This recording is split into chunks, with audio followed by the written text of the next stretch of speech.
Welcome to Rising Tide Startups, where today's most exciting solopreneurs share their startup stories. They also deliver tangible strategies that they would implement personally if starting their business over today. Each episode is a startup masterclass. Make sure you take notes. Take it away, Kevin. This is Kevin Pruitt with another episode of Rising Tide Startups with my man cave background, just for my special guest today, Bryan Clayton. Bryan, thanks for joining us on Rising Tide. Kevin, thanks for having me on. Great to be here. I watched a couple of interviews. We were chatting just off camera. I watched a couple of interviews this morning that you had done previously, and I thought this was a perfect background for you. So I hope it fits, and I hope the motif, puts you at ease, and yeah, I dig jump it. right into it. I actually am. I'm from Nashville, Tennessee, so the motif fits. I love it. Absolutely. You got a nice vintage background. So Bryan, tell our listeners a little bit about yourself. Yeah, so my name is Bryan Clayton. I am the CEO and co-founder of a company called GreenPal. And so GreenPal is like the Uber for lawn mowing. So if you're a homeowner and you need to get your lawn mowed, rather than calling around on Craigslist or Facebook or Yelp, you can just download our app and somebody will come out and take care of your grass cutting for you. Been at this business for 8 years. We're an 8-year overnight success. We have around 300,000 people using the app to get their lawn mowed, doing over $20 million a year in revenue. But it didn't start that way. It started out really hard. The first 2 or 3, 4 years of building this marketplace were really, really tough. But my co-founders and I just stuck with it, and little by little, we were growing the business. And now we've got a good business under our feet, and actually starting to get fun. Before GreenPal, starting to get fun. Yeah, starting to get fun. The first 5, 6 years weren't a whole lot of fun. So it's a fun business to run now. But before GreenPal, I actually had a landscaping business that I ran. I started a lawn mowing service in high school to make extra cash, and stuck with this little lawn mowing business all through high school and college, and grew it little by little over a 15-year period of time to one of the largest landscaping companies in the state of Tennessee, where I live. Eventually, the business got to 10 million in revenue, 150 employees, and in 2013, it was acquired. And so then I took some time off, kind of retired, and then I took everything I learned from building that business from scratch and plowed it into GreenPal to get that company going, and haven't looked back since.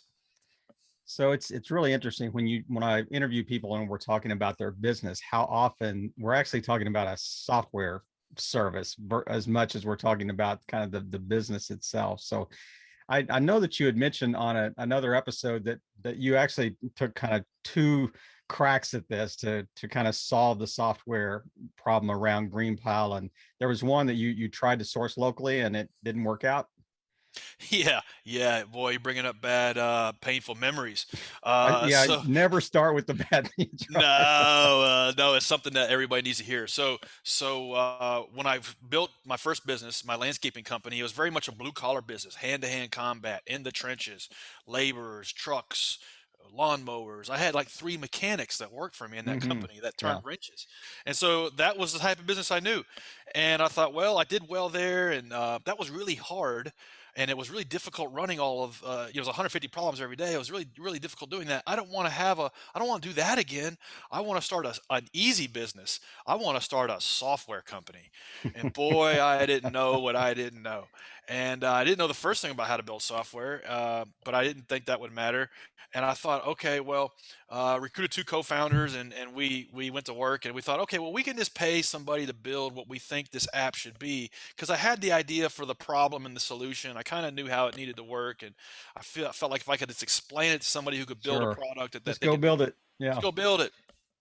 And we pulled together our money, my 2 co-founders and I, and we invested $150,000 of our own cash, and this was like liquidated 401ks, credit card checks. We're all in. Yeah, Mom went all in, and this dev agency took like 9 months to build GreenPal, and we launched it. And I'm using quotation marks here, launched it, and it was a total flop. It was a failure. We couldn't even get like more than 30 people to use it. And wow. and the first thing we did was we passed out door hangers all over Nashville, Tennessee to try to get the word out, to just to get a few people to use the damn thing.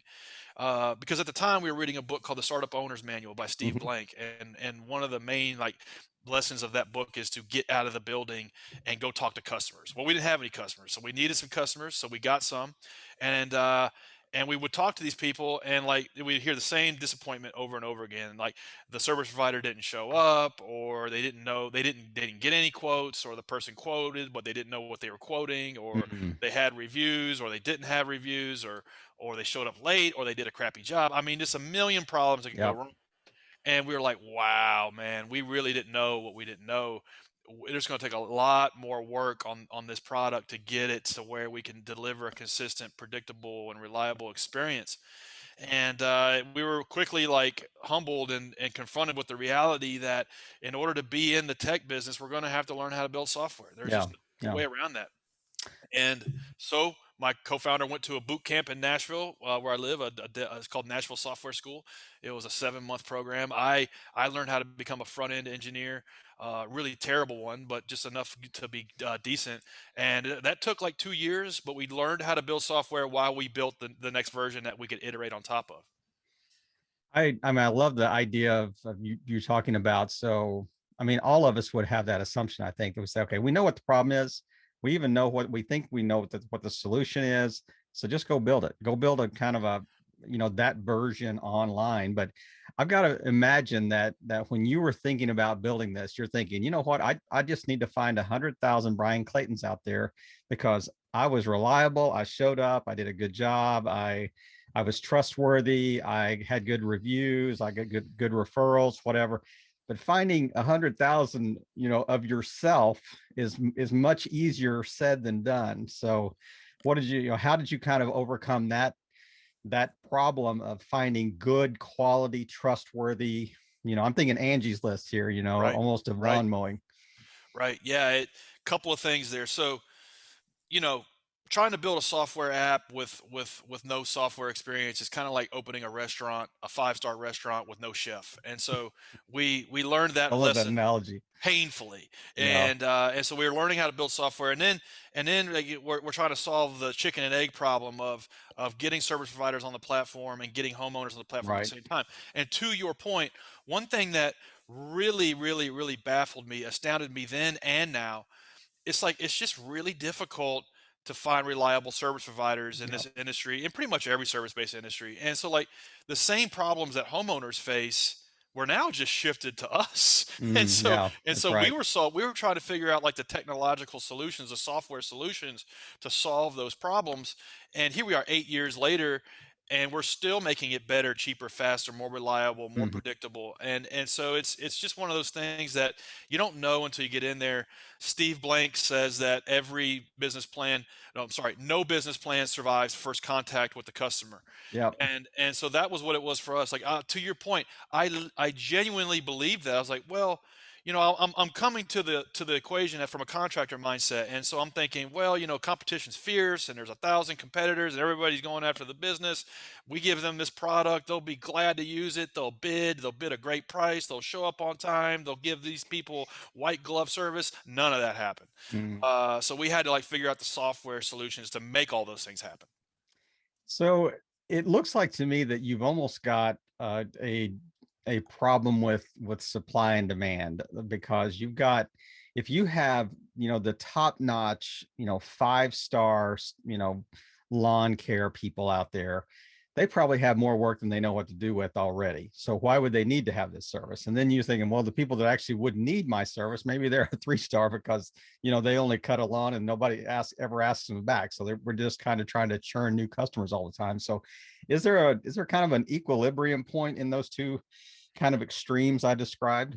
Yeah. So your company that's running 5 or 6 or 7 people, they maybe have 2 crews going out every day. They already have their systems. They do a good, nice job.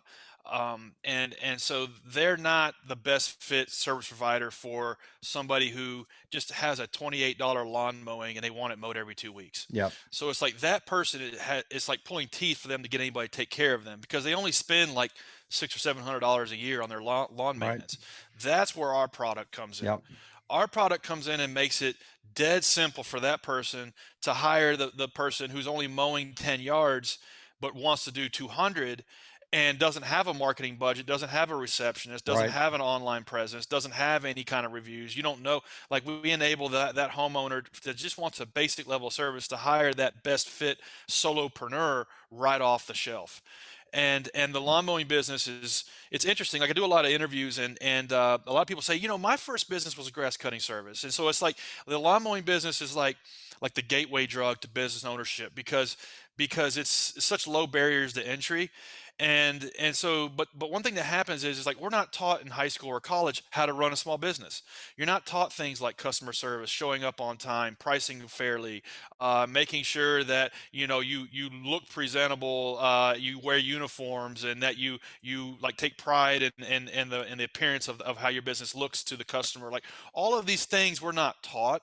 Right. And so it's like the barriers to entry to the lawn mowing business are so low that people who try to hire these folks, it's just always a terrible experience. And so it's our app's job to kind of be like lawn care business university, and Hmm. over time indoctrinate these service providers who have never ran a business into what it means to show up on time, why it's important to follow up, why it's important to be proactive, why it's important to fix problems when they arise, why it's important to let people know about other services you're offering, and like be kind of like their Sherpa or their coach Yeah. in their pocket to Right. run a successful lawn mowing business. Is this, I mean, obviously, I mean, I've heard you described as kind of the Uber of lawn care type thing. I mean, it's that's in our vernacular, our business vernacular now, or the Uber of, fill in the blank.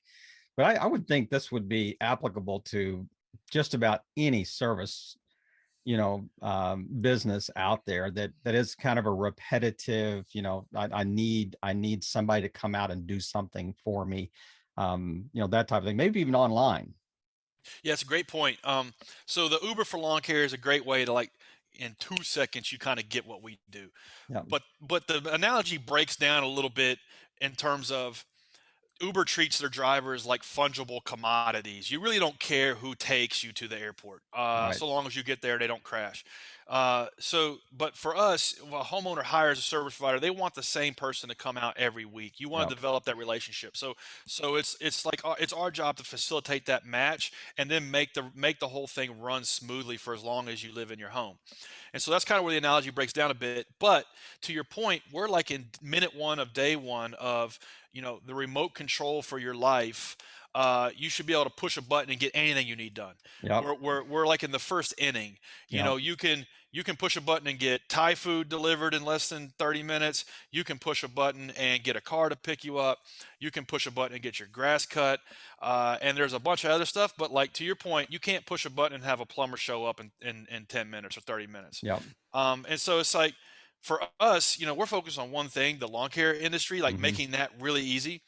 But somebody will come along and focus on these other verticals. The problem is that like the plumber, the painter, the pressure washing guy, the pool guy, the lawn care business, they all have 100 different problems. And so like there Hmm. has to be a unique tool set, a unique product for every one of those verticals to deliver that kind of Uber-like Yeah. experience. Yeah. Yeah. That is a great point. I mean, I think the basic software platform certainly has applicability, to a multitude of different offerings, but you're exactly right. I mean, the problems that you're solving are unique to each one of those verticals that you Right. mentioned. So And is and there's this, no shortage of places to go get names and numbers, right? You can go to yes. Yeah. Thumbtack, Craigslist, Home Advisor, Right. Angie's List, Yeah. Facebook groups, and you can get names and numbers of people, but you still have to manually poll these people, Yeah. and you still have to figure out like their availability. You still have to like figure out what's their pricing and all this stuff. So we kind of help with all that. I mean, because it's software, it looks like that you don't have any geographic limitations, but are there specific areas of the country? I mean, is Nashville like a hot market for you because that's where you passed out your 100,000 flyers? Yeah, so we spent 4 years just in Nashville figuring out how to make the product reliable, figuring out how to make the product consistent. And so like focus in a startup is really one of the only advantages that you have in your control. It's like focusing all of the founder's intensity on Hmm. on one small little set of challenges that you're trying to overcome. And so for us, it was like we just got to get it working in Nashville before we go into other cities, Yeah. and that's why we spent so long trying to get it right. It's like nail it, then scale it. Hmm. After we figured out how to do it in Nashville, then we started moving into other markets. We started to figure out, okay, well, this is how we can roll it out to another city. Tampa, Florida was our second market, and Atlanta was our third. And once we kind of like did the trial and error process and figured out the little repeatable framework that we could do for city by city, we then started to move a lot quicker. But it's like getting in there, figuring out what works, and then learning from your mistakes and like failing on a small stage, Mm-hmm. and then go wide. And that was hard. I mean, here I am. I just sold a $10 million business, and I'm starting this new thing. And we ended our first year with like 12 grand in total revenue. It was very hard. We went really slow, but we just kind of took our time and made the experience consistent. Was there a point in time in those first 4 years that you ever woke up and thought, man, I need to pivot and do something else? So the notion of the pivot is a good one and a bad one. I think it's like a lot of great companies came out of pivots, right? Slack and Instagram and Maybe transition would be a better word, because pivot's kind of like you're in the same lane. I'm talking yeah, about like yeah. getting Pivot them to is like say, you know what, I'm gonna own it. I can run a Chick-fil-A, or something. yeah. Like pivot is like a change in strategy without Exactly. a change in vision. And so for me, like I've always going to work on my best idea, and that's just like the default. And luckily I'm not very creative, I guess. And so it's like my best idea was Uber for lawn mowing, and like was it a decade ago, and it is today. And so it's like by default, no matter how much this sucks, and no matter how hard it is, I'm just going to be like plowing everything into this Mm. one idea. Now that said, I don't recommend you just like keep going no matter what, and regardless of Throwing lack money of down a black progress. hole. Yeah. Yeah, yeah. So you kind of have to celebrate these little wins. And so for us, like our first year, our goal was 100 transactions in 1 week, and we didn't hit it, but we did get 65 or something. And like we knew, okay, well, if we could just double that next year, maybe, and then double it again 4 more times, then we might have a business. And the next year we hit like 320, and the following year was like 700, and the next year was like it was like 4,000, and then the year after that was 10,000, and it kept like snowballing. Mm-hmm. So somebody gave me a good advice. It's like everything that's big starts small, and I Mm-hmm. knew if we could just keep doubling or growing that number 50%, that we would eventually have a good business. And so we were celebrating these little small wins, while like just focusing on two or three things at a time, making it better and better. In business and entrepreneurship, there's a lot of like paradoxes and dichotomies and things that like don't go together, that you kind of have to hold in your head. And one is like having this huge grand ambition, like this audacious goal. So you have to like have this huge like thing that you're going after, but you also have to think and act very, very small. Mm. And so it's like Good think word. Good small, but word. have a grand, huge, ambitious vision. And so for us, like we were always thinking and acting small. Like, to use American football's analogy, we always ran the running game. Like it was always 2 or 3 yards at a time. We never Mm-hmm. took long shots Like downfield Vince because Lombardi. boom. 3 yards I mean, in a just cloud of dust. that's it. Like, and then you do that over and over and over again, it begins to add up, and that's Yep. that's how we built this business. It's funny when you talk about the business that you're in and how that started. I mean, like one out of every three guys in America started mowing lawns when they were a teenager. That's how they made money. One out of 10,000 continued to do that as a career. you know, Yeah, but it's yeah, funny. I know two in Nashville that did that. You're one of them. And the other one is the head groundskeeper for the Titans.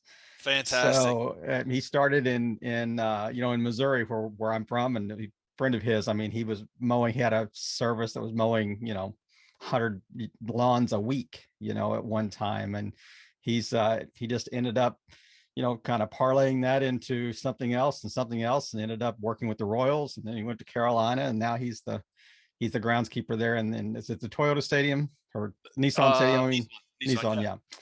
Well, they're going to kill me for calling it Toyota, but yeah, yeah, but Yeah, Nissan built Middle Tennessee. exactly. But sticking with it with a vision, and I mean, hard days. Right. Like momentum creates luck. And so Mm, the lawn mowing business is an easy business to get into.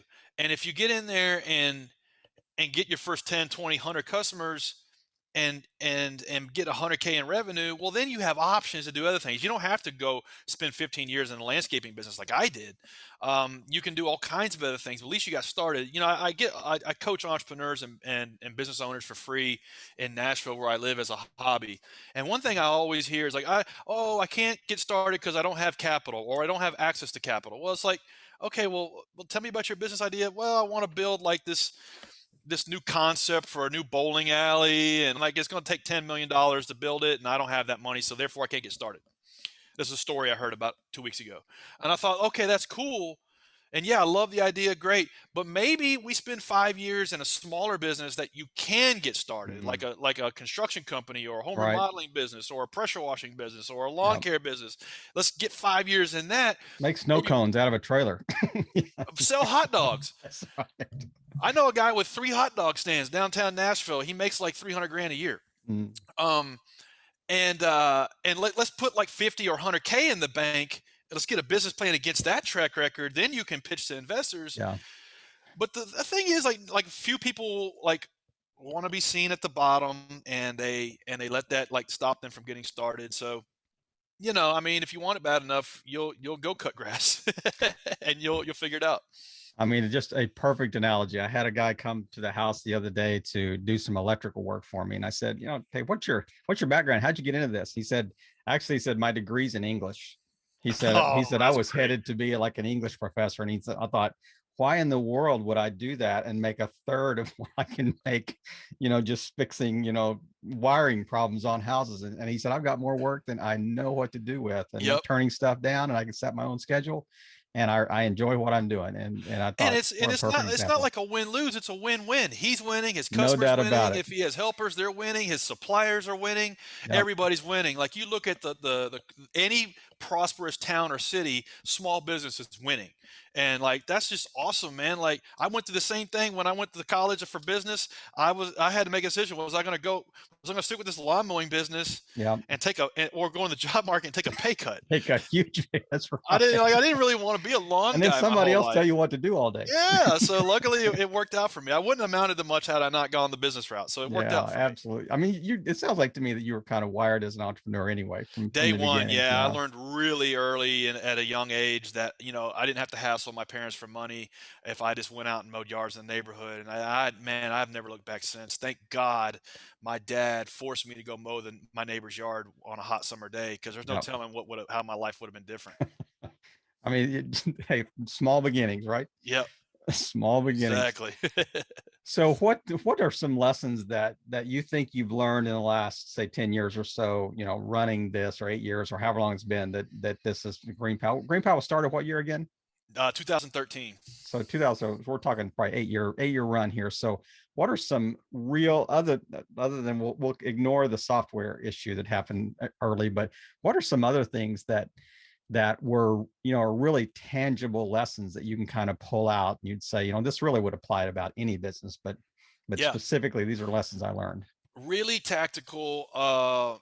That lessons that I learned were read the book The E-Myth by Michael Gerber and then Yeah. follow everything that book says. And one thing is like day one, create an org chart for your business. So let's just say you got a hot dog stand and it's like it's just me, so I don't need an org chart. Well, hold on, like if you want to have 10 hot dog stands one day, let's go through this exercise. So let's create an org chart. So there's chief hot dog chef, there is the guy that is doing the bookkeeping, there's chief marketer, there's chief of supply acquisition, there's chief of maintenance for the stand, like the wheels got to be greased and the water's got to be changed.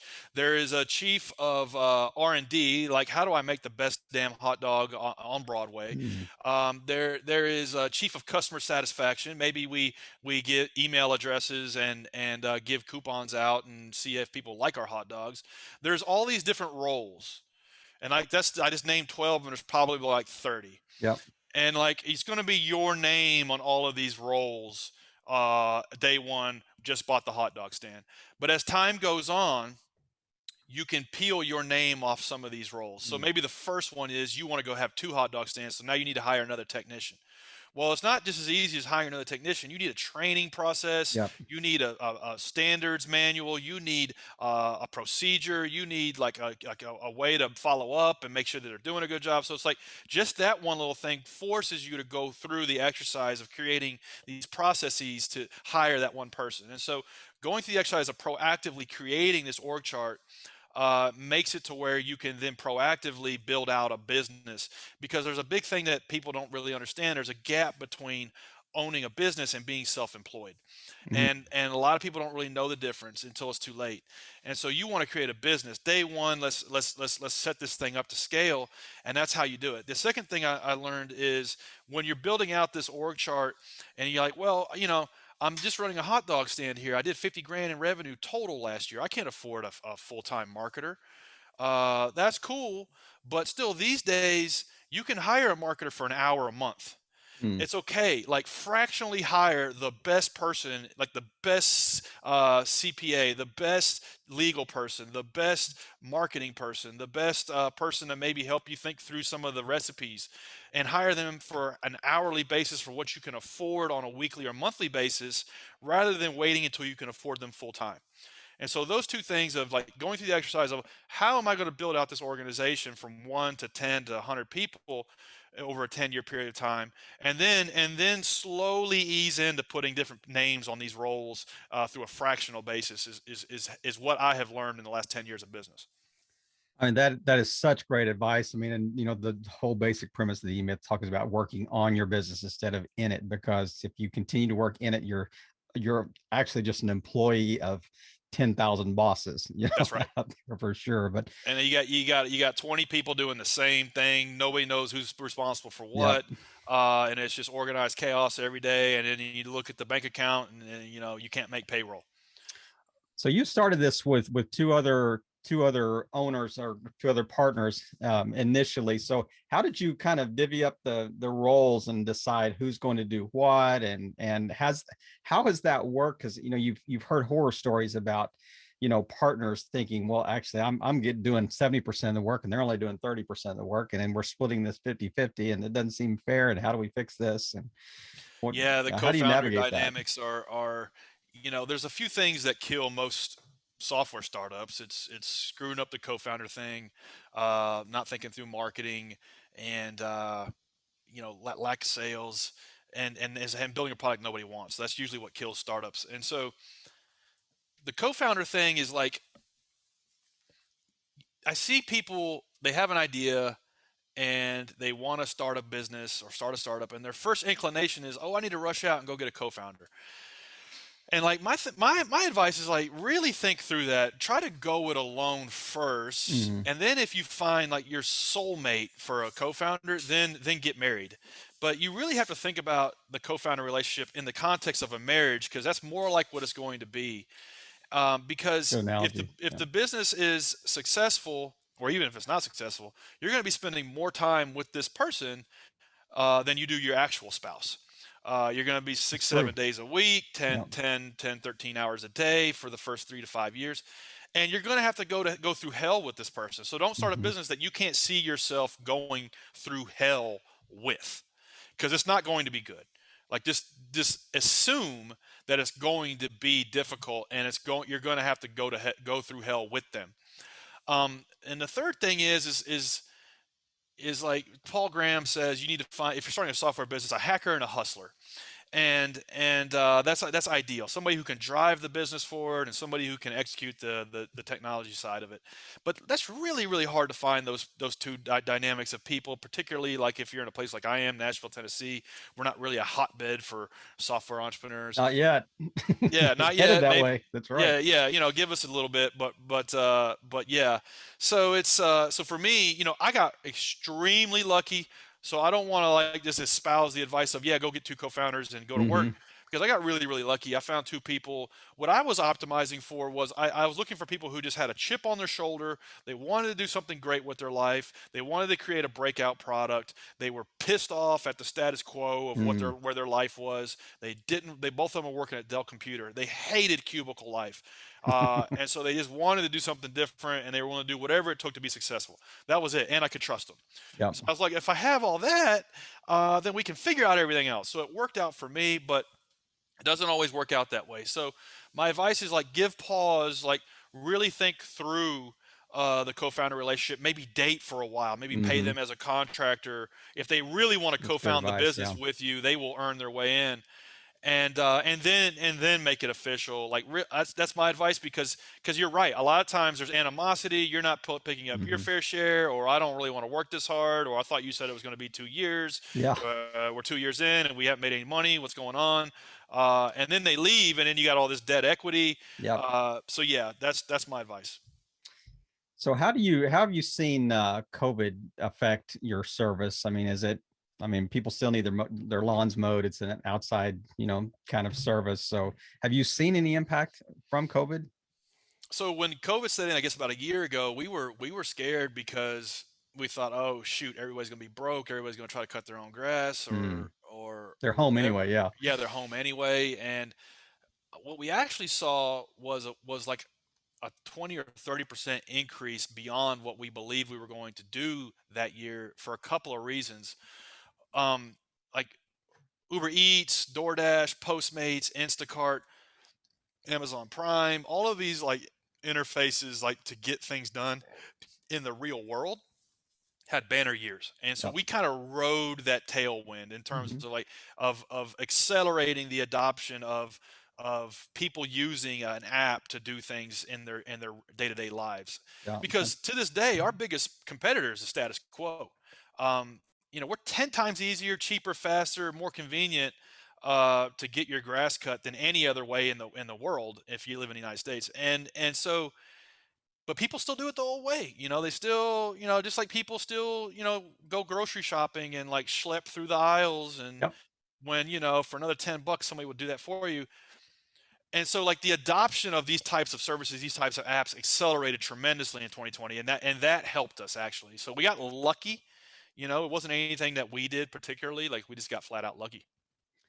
There are so many. I told you before we hit the big red record button that I've got about a million questions that I could ask you. But you mentioned something in another interview about there are other companies, kind of copycats, that have tried to replicate this. And you mentioned that one of the big problems that they had was that they tried to take too big a chunk of the revenue, or the rev share on the transaction. And you guys are really focused on keeping that pretty lean and mean, and let's work more on the quantity versus the percentage. But I can see that. I mean, so the transaction, is that set by the supplier or in your platform? Like, Joe's service is $100, Bill's service and Lucy's service is $50, and this is 60, and I just pick it by that, and then it doesn't even increase the price. It's just kind of a transactional fee on the supplier, right? Yeah, that's exactly how it works. So when you're starting a marketplace like this, like Uber is marketplace assigned, which Yep. means here, we're assigning you the driver. We're telling you how much it's going to be. We're telling you when they're going to be there. In fact, I don't know how they got around skirting the employee relationship, Yeah. because in my opinion, they're really employees of Uber. Hmm. That's their driver. But great, good for them. They had really good lawyers, but that's marketplace assigned. And then you got Airbnb, which is marketplace assist. It's like, I want to go on a vacation to Miami. Let me look at all the inventory. I got condos, I got houses. This has a pool, this doesn't. This is 300 a night, this is 80 a night, this has 5 stars, that's Mm. got 2 stars. And like all of this rich data about the inventory around your buying decision that doesn't exist anywhere else, and all of these buying options that don't exist anywhere else. That's what makes Airbnb great. And our marketplace is more like an Airbnb in terms of Yeah. when you come on, you list your lawn. Okay, I want it mowed every 2 weeks. Address, email, we take care of everything else, and then we surface to the service provider. Okay, this is how many square feet it is. This is their service expectation level. This is how long it's been since they last mowed their yard. Hmm. You have 3 other customers on this street. The average winning price is $38 in this zip code. Your win rate is like 14% in this zip code. So you figure out what you want to price. Yep. And then the homeowner gets back all of this rich options, kind of like Airbnb. Okay, well, I've got 5 quotes here. They range from $28 to $43, and here's the ratings, and actually here's how often these service providers show up on the day they're supposed to. Mm, And another piece of data is how often they get booked for a second mowing. And so like we surface all of this data to the homeowner to be able to hire who they want to work with and the price and quality level they expect, and let them do that much quicker and easier than they normally could. So that's what we're in the business of doing. And then we take a small transactional fee right. out of that we coach service providers to add on to their price. So in effect, it doesn't really cost them anything if they add it on into their quote. And if it's a volume play, if I'm trying to build my business and I have 10 lawns and I want to go to 50, I mean, I'll gladly pay you the 5% to be on your marketplace to advertise for me and to, bring me clients for sure. It's like a finder's fee, That's right. almost. We charge a sliding rate based on how much volume they're doing through the platform, and if they want, we have several service providers that run their entire business. We have roughly around 10 or 11,000, and around 30% of them run their entire business on the platform. And then there's some premium tools that they can buy if they want Mhm. to help them with route optimization and stuff like that. So what happens if it rains? And do they have contact? Like, does the supplier have the contact information for the person that booked the service, just to call them or text them and say, "Hey, it's raining. I'll come Tuesday instead," or how does like rebooking and that type of thing work?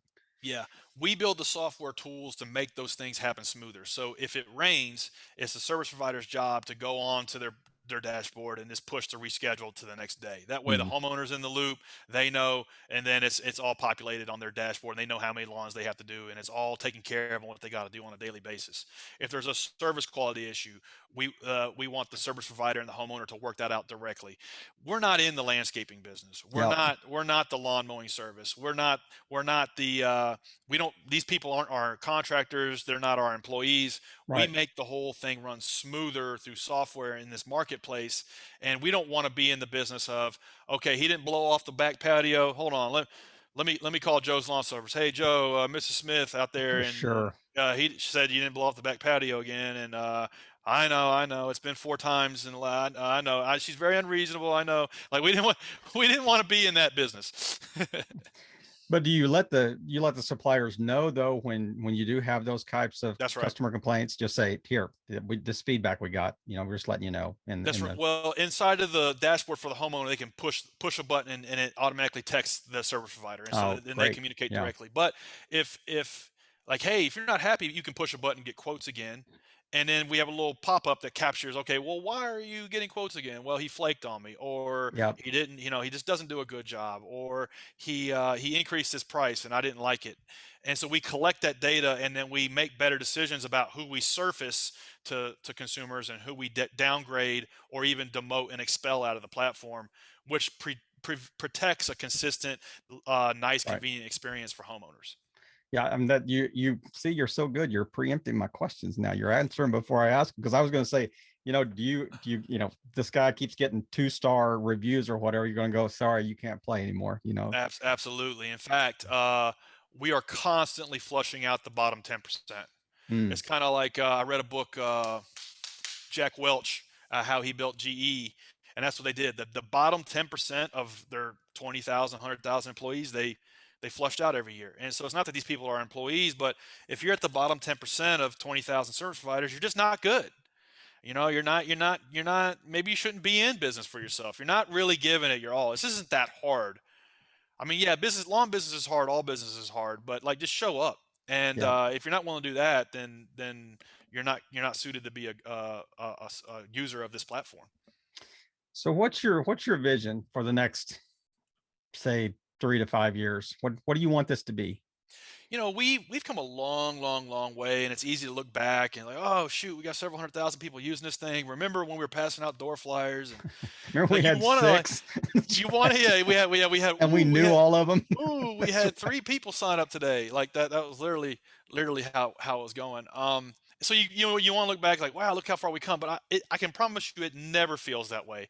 Mm, It always feels like day one, because the bigger your circle of like influence gets, like the bigger it is, then you see how much further there is to go. Another episode in the books. We hope you heard some great takeaways. Don't forget to subscribe and leave a 5-star review on iTunes and YouTube. As always, thanks for listening to Rising Tide.